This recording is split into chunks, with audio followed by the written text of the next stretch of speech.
everyone, and welcome to another episode of Divi Nation. Divi Nation is a podcast and video show by Elegant Themes, the creator of Divi, the ultimate WordPress theme and visual page builder.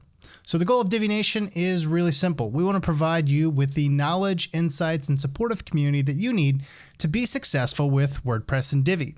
I'm your host, Nathan B. Weller, and as your host, it's my job to facilitate that success by having various guests from the Divi and wider WordPress community onto the show to share their stories and experiences with you. In this episode, I'll be talking with Tami Heaton of Undeniable, which is the name of her design company. I invited Tami on the show because, first and foremost, she's just a really passionate, active, and talented community member who's been on my kind of guest radar for a long time. But secondly, I saw her talk last summer and tell a story at WordCamp Orange County that I wanted everyone to hear. So this story, which is equal parts about failure and getting back up again, really struck a chord with me personally. And it also struck me as something that everybody in the Divi Nation could benefit from hearing. So we got into all of that when we caught up recently on Skype. And I'm excited to share it with you. So I'll just get right into it. Here is that conversation. Tami, welcome to Divi Nation. Hey, Nathan. Thank you. How's it going?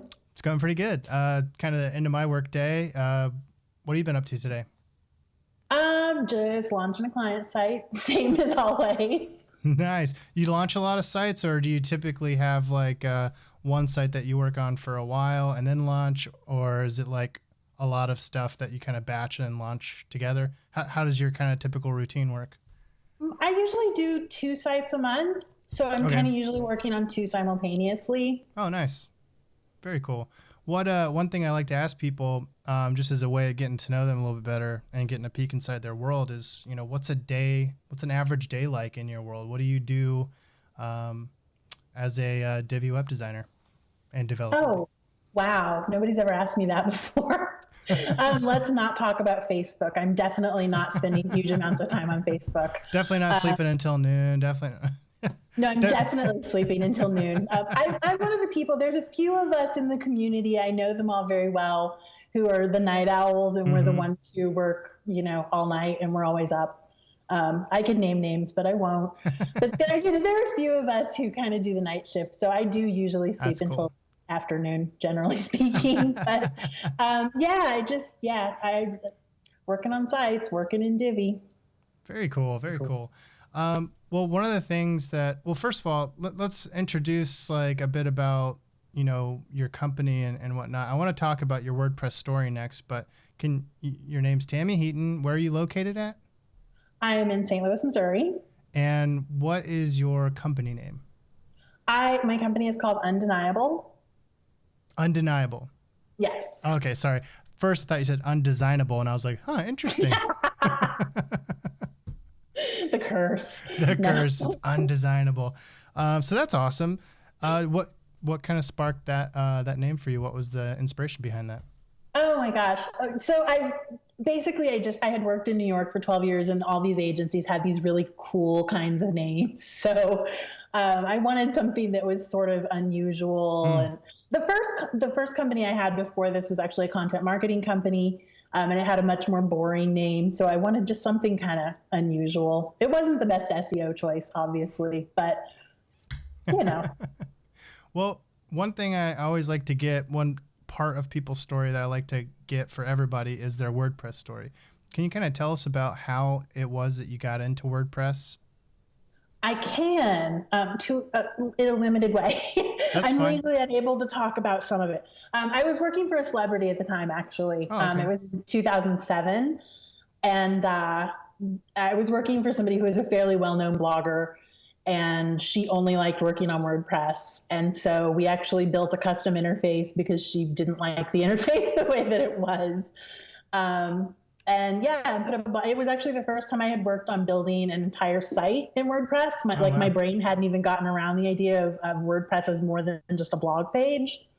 So that was how I got started. So before that, were you creating websites but not in WordPress? Yes. I had worked, my background before I started doing this was mostly in the TV industry. And so I worked on some like proprietary CMS systems. And then I started hand coding like way back. I'm very old. So yeah, I had a good 10 years in it before I started working with WordPress. Oh, wow. So maybe you can tell us a bit about those earlier years of like, were you primarily working in web design as a hobby, or was it something that was actively part of your job? I started out in journalism. And so I don't know. Like I'm getting this internet picture thing. that your story is very multifaceted, because so far you've said, Yes. I started in show business, and then I started in journalism, and I got web design along the way and development. So maybe you can kind of take us through some of your just your sort of narrative there, like what brought you from one to the other. You don't have to go into a lot of detail, but like it'd be interesting to kind of find your path or define your path a little bit. By example, I can kind of tell you, I mean, I in high school, I took half college courses, half high school at the same time for 2 years. And so when I left, I had an associate's in communications, and a lot of that was multimedia stuff. So I went and worked for a film and television studio as well, and did film and TV for a few years. And when I got done with that, the part that was most fascinating to me was working on the web. And so I thought, well, I'll take maybe some of that video stuff will come back into play later. Here we are. But for the most part, I'm going to go learn something else. I'm going to go learn the web, because I think that's kind of where my life is going to be. So I did that. And then slowly that turned into blogging, that turned into content strategy, which turned into running content for a company, and then boom, back in video. So it all kind of came for me full circle. And I'm always curious when people say they have multiple, what I like to think of as like career vectors, like paths through the professional world that seem at odds, how those things are actually joined together in that one person. So maybe you can kind of illuminate that for us a little bit as far as your own experiences are concerned. Yeah, I mean, to me, it seems like a very logical progression. For the most part, I started out in journalism. So I had a background in publication design, which is very much like web design in that it's arranging things on pages. Yeah, totally. But I went to New York to be a magazine journalist, actually, and I totally fell into the web. I couldn't find a job, so I started answering questions about the crossword puzzle at the New York Times. And so that was my first web job. It was very strange. I answered the same 3 questions over and over again for 6 months. And then I started to go, okay, there's this like web thing going on, and this is pretty cool, and maybe I want to do this. What do I want to do with this? And I had just gotten a TV for the first time since before college, and I was watching the Sci-Fi Channel endlessly, and I was like, I really think I want to work at the Sci-Fi Channel. That week they posted a job, and I was like, that's my job.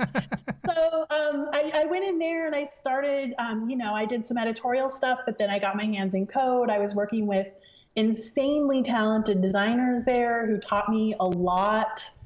And so, I kind of went through that job. And then from there, I went into more production oriented stuff, more design stuff, more coding.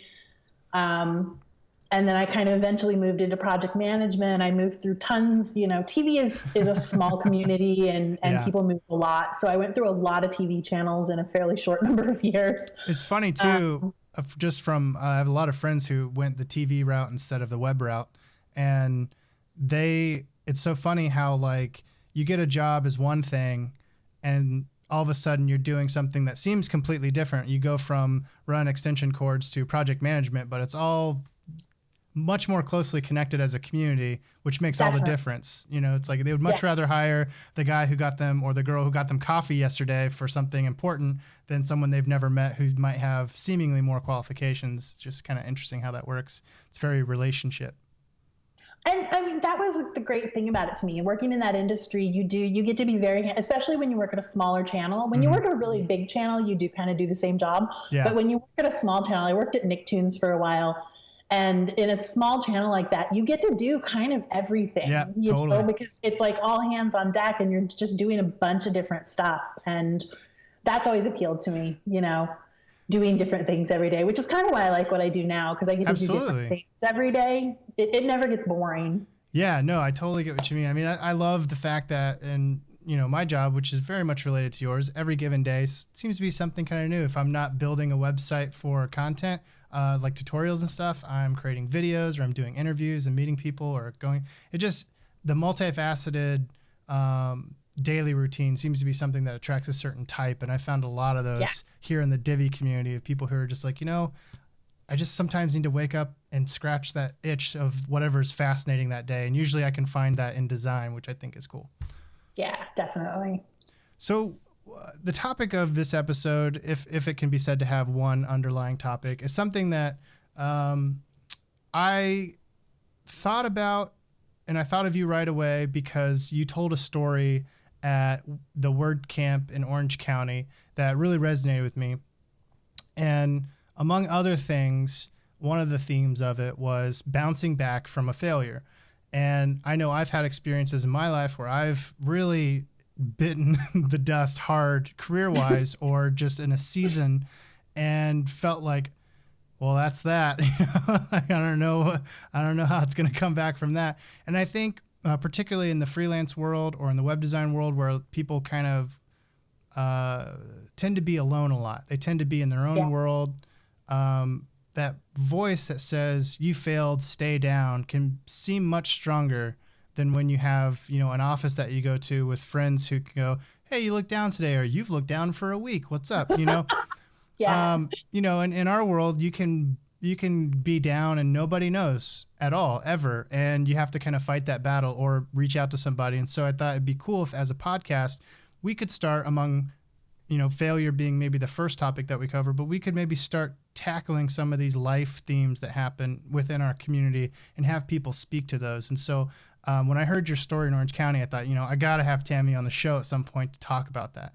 So if you would, in whatever way or whatever starting point you think is most appropriate, kind of tell that part of your story from the WordCamp Orange County, the failure that you experienced and your journey bouncing back from that, if you would. Okay. Well, the talk that I gave at NOC was basically about the worst. I'm going to go with the worst project I've ever had. I was like, maybe the second worst. No, definitely the worst. And it was the first year of I think it was the end of the first year of this agency. And I landed a really big client on a really big project with a really big entertainment property. And I got to hire this amazing team of former TV people that I knew. And I was super excited about it. And it went worse than anything has ever gone in my entire life. Oh, no. And, oh my gosh. The project manager and I didn't get along, first and foremost, which it's fairly rare. I find that happens, but occasionally two people just clash really bad. Yeah. And we didn't get along, and they weren't really prepared for oh my gosh, how do I even say? Just the enormous difficulty of working with a very large corporate brand and what those standards are like in terms of how much they want to control what you're doing. When you're working on a big property, it was a very big movie franchise. And so they wanted a hand in everything, and their team wasn't really ready for that and how much that was going to slow everything down. I had some problems on my team that also kind of happened that made things more difficult. And the whole project just kind of fell into complete disarray after about 3 months. It was pretty ugly. So without getting too much into the weeds on the actual details of the project that went awry, we can just say the project went thoroughly awry. How did it end? I mean, what was the moment where you're like, oh my God, it's over now, They had made some really hard demands from us. I mean, we were coming up on there was a separation point midway where we had agreed that if it wasn't working for any reason, it was a 6-month project originally. We did the website build, we did social media, we were doing content marketing. It was sort of like a full campaign kind of situation. And so because of that, we had decided that we could, if it wasn't working halfway through, we could separate. And we were coming up to that point, and I was like, oh man, I think that it's probably going to happen. Because the other thing that had happened is I had been letting the project manager sort of batter me repeatedly, and I was dragging through the whole thing. And I started pushing back because I was like, I can't do this. She had no respect for me. I had no respect for myself. And I started pushing back and saying, okay, we can't do this. Yeah. And they didn't like that. And I was like, okay, I'm going to end up with a team that's going to be unemployed for Christmas. And that's how this is going to go. And one day she pushed me too hard and I called her boss and yelled.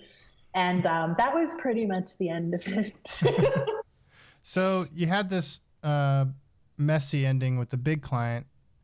Probably, like you said, there's more consequences than just, oops, there goes a client. It was, I'm assuming, all you were doing, all that your entire team was doing. So in a big sense, I can imagine, and correct me if I'm wrong, but to you, this was sort of like, my company just failed. I failed relationships. I failed my team. I failed myself.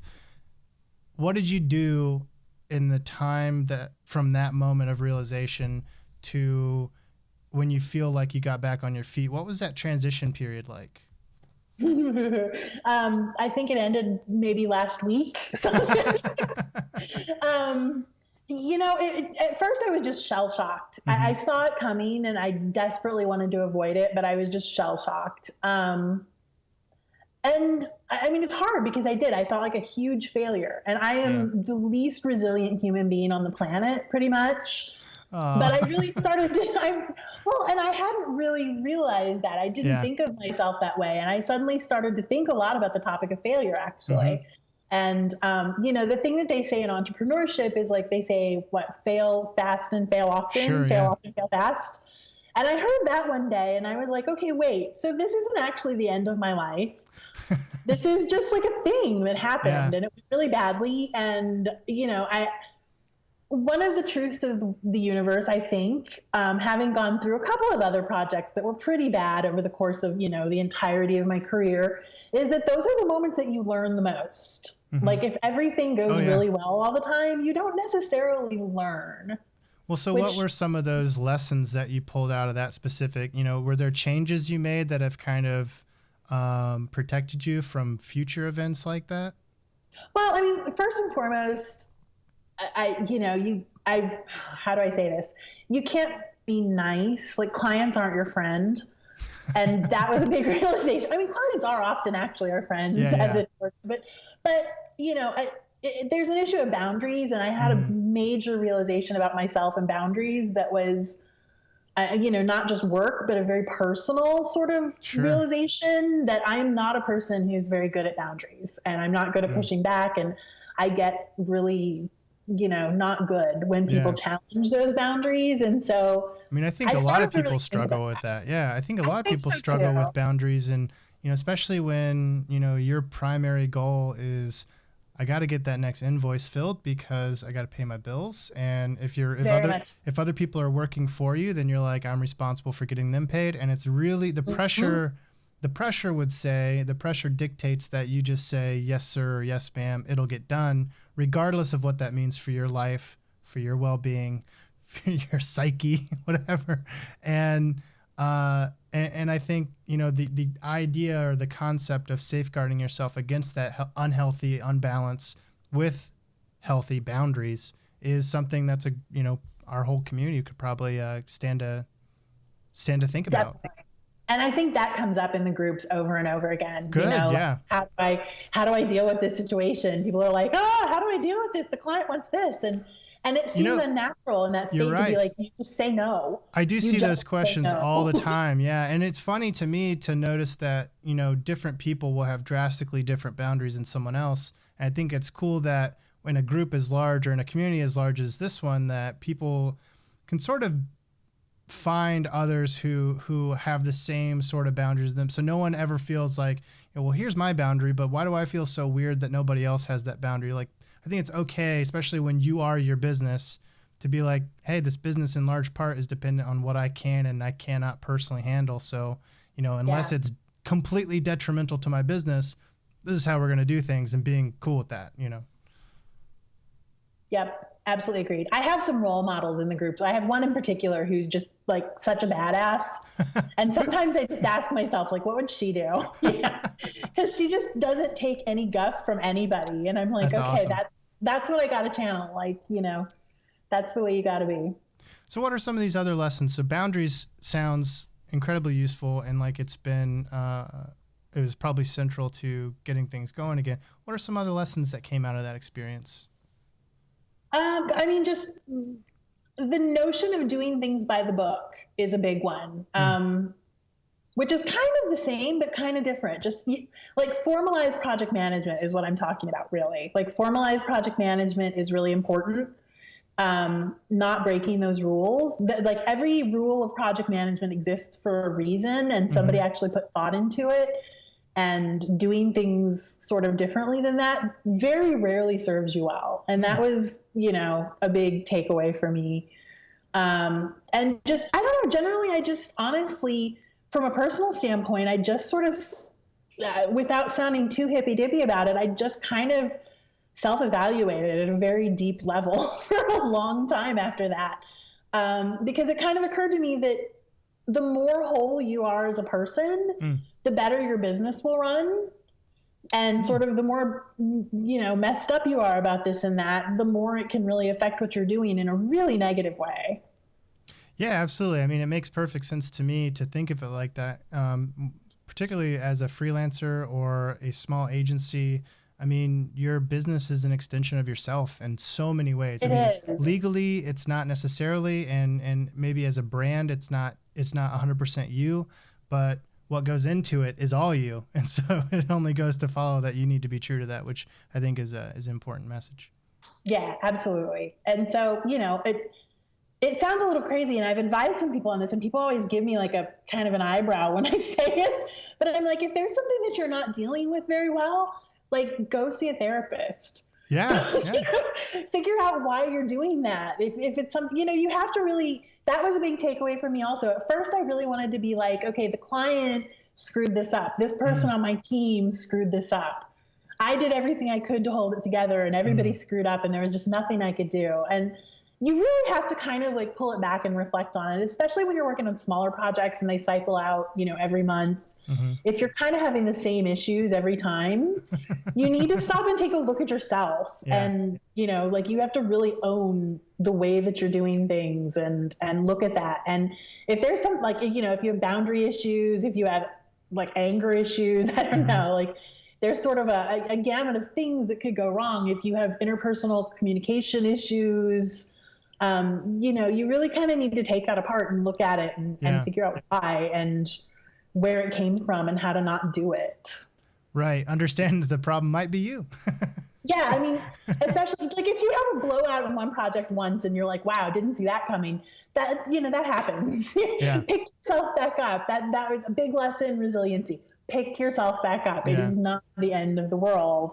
Totally. But if it keeps happening, like look inward, because it's probably something you're doing and you can't just blame other people for that. So you said that, you recommend, seeing a therapist for that kind of stuff to help you see, to have someone whose job it is or whose, specialty it is to help pull your gaze back a little bit and kind of turn it in on yourself. Are there other things that you think can help people with, I guess, what we could call, self-realization, or self-examination, aside from that? Oh gosh, that's really hard. I mean, I'm a big fan of meditation, but I know that's not for everybody. Sure. But I think that that's something that's had an effect on my business. You can kind of go away and clear your head, and suddenly answers to things will come to you. I think journaling. This is so hippy dippy, but no, it sounds good to me. To really. I mean, there's kind of two things that I do in that realm, which one is just like kind of stream of consciousness, getting things out, thinking about life. One is just, list making and goals and being very concrete about what it is that you want to do and where you want to get, and making sure that you're driving your own car, that you're the one who's actually pushing things forward and it's all going in the direction you want in like every realm, both in terms of sort of concrete goals. Like I want to have X number of clients next year. I want to make X amount of money, but also in terms of, just how things are working and if you have a team and they're happy and I don't know, like all the interpersonal bits of running a business. There's a lot of, we're people working with people. Yeah. I like what you said about make sure that you're the one driving your own car. I think, when I think of that idea, I think of, the fact that the alternative is other people or other forces are pushing your buttons, and that's actually pushing you through life instead of you being self-directed based on like your awareness of your own failings or your awareness of your own shortcomings or tendencies that are not what you want, but happen nonetheless until you like figure them out or work on them. Yeah. And I think especially when you're just starting out, it's, you know, kind of like we were talking about earlier, it's harder because you're just reactive to what's going on. But, you know, to kind of stop and keep saying, okay, what is it I actually want? Mm-hmm. You know, how do I want this to happen? How do I want to feel? Like, how do I want to be every day? Do I feel like I'm achieving those goals? And to kind of continually look at that. You know, I don't think any of us want to end up in a place where we're like, you know, 2 years down the road and going, okay, what is this business I've built? And like, why am I just as stressed out as I was when I had a day job and that kind of thing, you know? Absolutely. And that's such a great point. Cause I think that happens. There's a narrative that within the freelance world that, you know, freelancing is freedom from the 9 to 5. It's freedom from the corporate world. It's freedom from this. It's freedom from bosses, whatever. And so people have this idea that when they break out on their own, that there's going to be, you know, nothing that they don't like about it. and so to find out that there is that, but the only real difference is that now you're the one who has the ability to change the things that you probably didn't have the ability to change in your old job. So like, totally. Really, it's just getting more responsibility, but also having the ability to change things if you want them to change. So it doesn't just happen, I guess is what I'm getting at.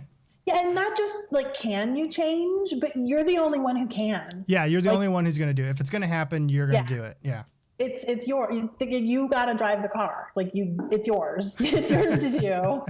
Definitely.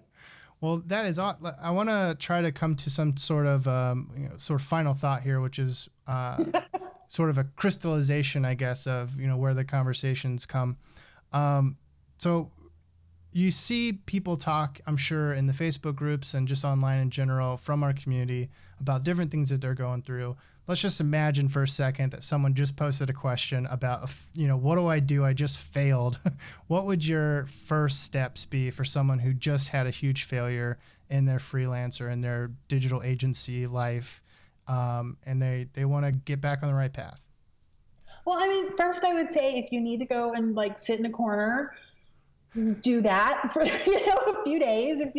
If that's what you need to do, go do it. It's fine. Like, get through that little grieving process, but don't dwell on it. Like, really, that's, failure is. I think it's really important to reframe failure, and it's not really failure. It's a way of looking at setbacks and resilience. Failure is so final. It's like a very final sort of way of looking at things. And really, it's one mistake. It's one mistake that happened, and, look at it, understand it, learn from it, see where things went wrong, be really honest with yourself, and then just, vow that you're not going to do that again. And keep going forward. And yeah, exactly. Keep going ahead. What you got to do. Fantastic. Well, we're hitting our half-hour mark approximately, and I like to wrap up around this point. I think that's a great note to end on. Tami, thank you so much for coming on Divi Nation. We'll have to have you back for some more stuff. Yeah, thanks for having me. This was super fun. Well, that's all for this episode of Divi Nation. As always, I just want to give another big thank you to our guest, Tami Heaton, for coming on the show. If you have any questions about the stuff that we talked about in this episode, feel free to leave them in the comments section on the Elegant Themes blog. I've made sure that Tami is aware of the episode going live, and I'm sure that she'll be more than happy to drop by and answer any questions that she can. Thanks for tuning in, everyone, and I look forward to seeing you around the community. As always, I'll be back right here next week with another brand new episode of Divi Nation.